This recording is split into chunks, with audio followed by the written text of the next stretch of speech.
warahmatullahi wabarakatuh. Kami mahasiswi FKIP Hamka dari Fakultas Keguruan Prodi PGSD dan kami dari kelas 5B mata kuliah Administrasi dan Supervisi Pendidikan ingin mempresentasikan hasil diskusi kami tentang supervisi tenaga kependidikan yang terdiri dari laboran, pustakawan, dan tenaga administrasi.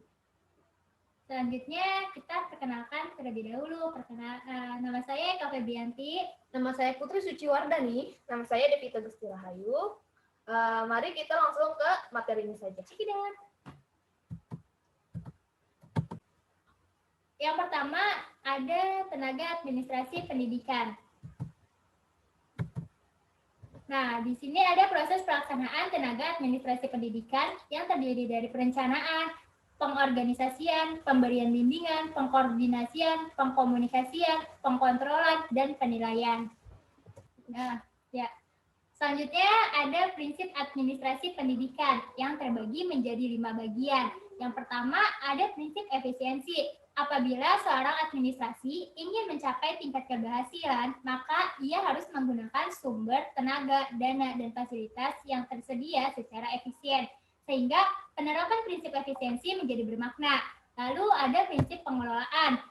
Seorang administrator dapat bekerja dengan baik sesuai dengan langkah-langkah administrasi, yaitu merencanakan, mengorganisasikan, mengarahkan, dan mengontrol, sehingga target yang dituju dapat dicapai dengan baik. Lalu ada prinsip pengutamaan tugas pengelolaan. Seorang administrator bertanggung jawab dan berpedoman pada amanah untuk mengutamakan tugasnya. Apabila prinsip ini dilanggar, maka prinsip efisiensi akan terabaikan dan hanya memboroskan biaya. Kemudian ada prinsip kepemimpinan yang efektif. Seorang pemimpin wajib mengembangkan hubungan baik dengan semua bawahannya, cerdas, serta dapat mewujudkan hubungan manusia. Pemimpin yang baik adalah pemimpin yang tidak menyalahkan bawahannya, tetapi dia mengingatkan serta menyarankannya. Dan yang terakhir ada prinsip kerjasama. Kerjasama dilakukan atas dasar profesionalitas yang tinggi. Jadi administrator itu harus memahami jenis pekerjaan yang dilakukannya, kemudian dia apa yang harus dikerjakannya, dan sesuai dengan keahliannya. Selanjutnya ada komponen administrasi pendidikan. Yang pertama ada administrasi pendidikan sekolah. Pegawai pada suatu sekolah merupakan semua manusia yang tergabung di dalam kerjasama suatu sekolah untuk melaksanakan tugas-tugas dalam mencapai tujuan pendidikan. Dilihat dari jabatannya, tenaga kependidikan terbagi menjadi 3, yaitu tenaga struktural, fungsional, dan penyelenggaraan pendidikan. Lalu yang kedua, ada administrasi kurikulum. Nah, administrasi kurikulum berkaitan dengan pengelolaan pengalaman belajar yang dialami oleh siswa yang membutuhkan strategi tertentu sehingga menghasilkan produktivitas belajar. Dan siswa juga dapat mendapatkan pengalaman yang bermakna sama belajar. Yang ketiga, administrasi prasarana dan sarana pendidikan. Administrasi sarana dan prasarana pendidikan bertugas untuk mengatur dan menjaga sarana dan prasarana pendidikan agar dapat memberikan kontribusi secara optimal dalam proses pendidikan. Lalu ada administrasi siswa, merupakan seluruh proses kegiatan yang direncanakan untuk memberikan pembinaan secara kontinu terhadap seluruh siswa agar dapat mengikuti proses belajar mengajar secara efektif dan efisien, sehingga dapat mencapai tujuan yang telah ditetapkan. Dan yang terakhir ada hubungan sekolah dan masyarakat yang terdiri dari 3 hubungan, yaitu hubungan edukatif, hubungan kultural, dan hubungan internasional. Selanjutnya akan dibacakan oleh Saudari Putri. Nah, selanjutnya ada laboran. Tenaga laboratorium merupakan tenaga kependidikan yang bertugas memberi pelayanan teknis di laboratorium pada jenjang SMP atau MTS dan SMA atau MA, atau bisa juga SMK atau MAK atau bentuk lain yang sederajat. Keberadaan tenaga laboratorium sekolah merupakan bagian integral dari kegiatan pembelajaran yang fungsinya memberikan pelayanan untuk membantu tercapainya tujuan pendidikan yang ada di sekolah. Pelaksanaan kegiatan praktikum ini merupakan bagian penting dari suatu proses pembelajaran untuk menumbuhkan budaya sikap ilmiah yang juga untuk meningkatkan kemampuan berpikir dan keterampilan peserta didik. Laboratorium ini sebagai wahana belajar harus mampu mendukung pengembangan potensi peserta didik agar menjadi manusia yang beriman, bertakwa kepada Tuhan Yang Maha Esa, berakhlak mulia, sehat, berilmu, cakap, kreatif, mandiri, demokratis, dan bertanggung jawab dalam mendukung penyelenggaraan pendidikan nasional. Nah, selanjutnya ada tujuan. Tujuan laboratorium sekolah adalah untuk mendukung kegiatan praktikum suatu proses pelajaran sehingga dapat menumbuhkan sikap ilmiah serta kemampuan berpikir dan keterampilan peserta didik. Nah, selanjutnya laboratorium. Laboratorium sekolah atau madrasah sebagai perangkat pendidikan di sekolah merupakan bagian integral dalam sistem kurikulum sekolah yang berfungsi sebagai berikut. Yang pertama, ada pelayanan. Laboratorium sekolah memberi pelayanan kegiatan praktikum dalam proses pembelajaran. Yang kedua, ada pengadaan atau pengembangan media pembelajaran. Laboratorium sekolah menyediakan berbagai bahan dan peralatan yang diperlukan untuk mendukung proses pembelajaran yang ada di sekolah. Dan yang ketiga, ada pusat penelitian dan pengembangan.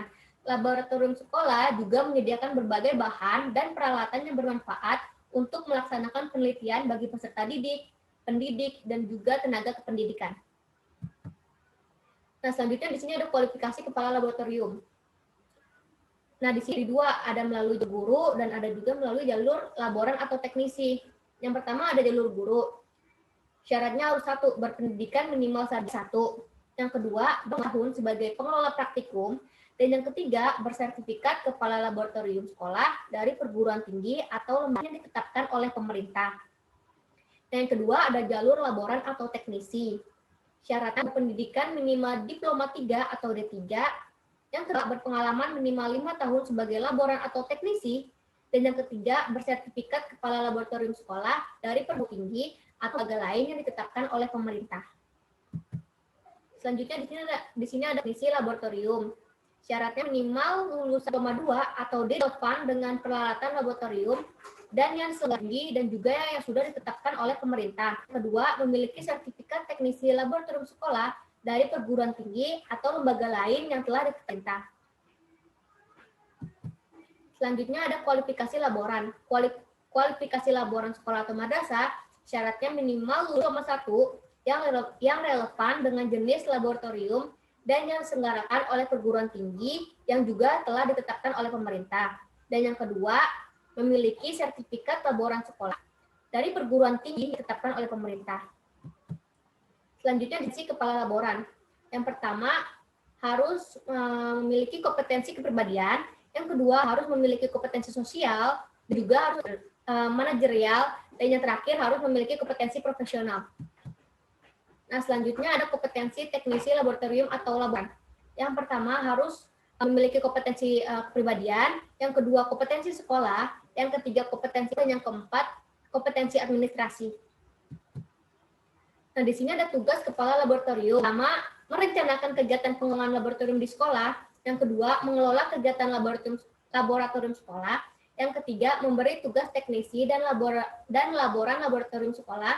Yang keempat, memantau sarana dan prasarana laboratorium sekolah. Yang kelima, mengevaluasi kinerja teknisi dan laboran serta kegiatan laboratorium, menerapkan gagasan, teori, dan prinsip kegiatan laboratorium. Ketujuh, untuk kepentingan penelitian di sekolah. Dan yang terakhir, yang kedelapan, ada menjaga kesehatan dan keselamatan kerja di laboratorium. Selanjutnya ada tugas teknisi laboratorium. Yang pertama, merencanakan pemanfaatan laboratorium sekolah. Yang kedua, mengatur penyimpanan bahan, peralatan, perkakas, dan suku cadangan laboratorium sekolah. Yang ketiga, menyediakan kegiatan laboratorium sekolah. Yang keempat, merawat peralatan dan bahan di laboratorium sekolah. Dan yang terakhir, yang kelima, menjaga kesehatan dan keselamatan kerja di laboratorium sekolah.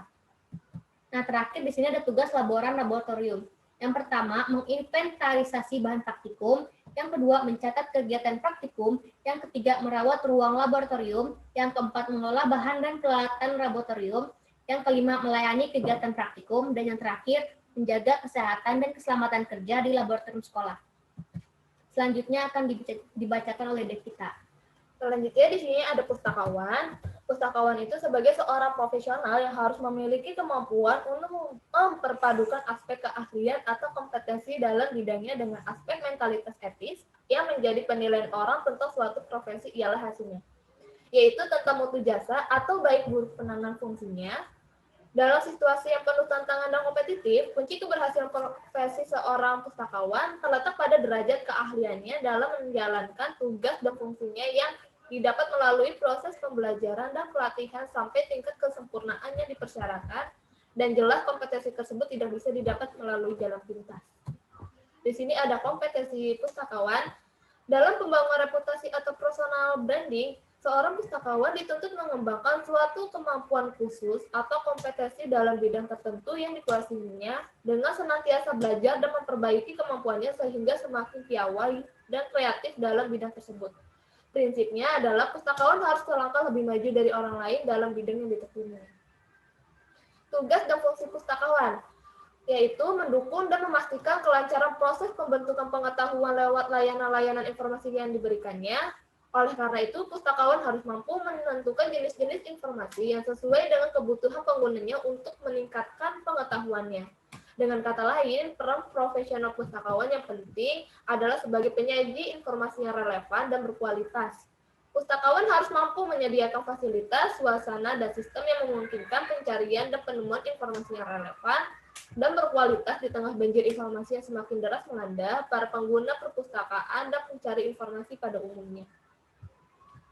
Di sini ada langkah yang dilakukan sebelum melakukan supervisi. Yang pertama, langkah perencanaan, yang kedua, langkah persiapan, yang ketiga, langkah pelaksanaan, yang keempat, langkah tindak lanjut, yang kelima, langkah pelaporan.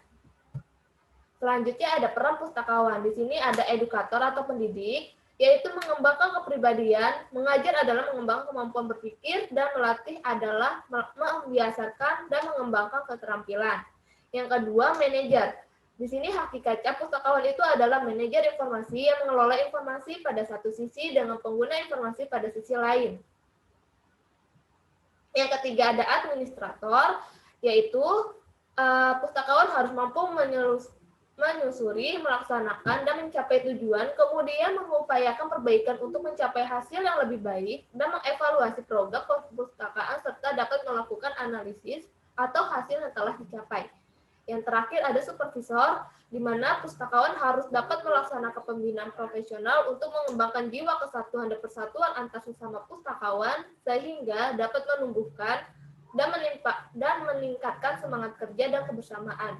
Yang kedua, dapat meningkatkan prestasi, pengetahuan, dan keterampilan baik rekan-rekan sejawat maupun masyarakat pengguna yang dilayani. Dan yang terakhir, mempunyai wawasan luas, pandangan jauh ke depan, memahami beban kerja, hambatan-hambatan, serta bersikap sabar, tetapi tegas, adil, dan objektif dalam melaksanakan tugasnya. Dan yang terakhir itu ada tugas seorang kepala perpustakaan. Yang pertama ada perencanaan atau planning, yang kedua pengorganisasian atau organizing, yang ketiga penyusunan personalia atau staffing, yang keempat koordinasi atau coordinating, pelaporan atau reporting, dan yang terakhir itu ada penganggaran atau budgeting. Sekian video dari kami, kurang lebihnya mohon maaf. Bila ifisabilil haq, fastabiqul khairat. Wassalamualaikum warahmatullahi wabarakatuh.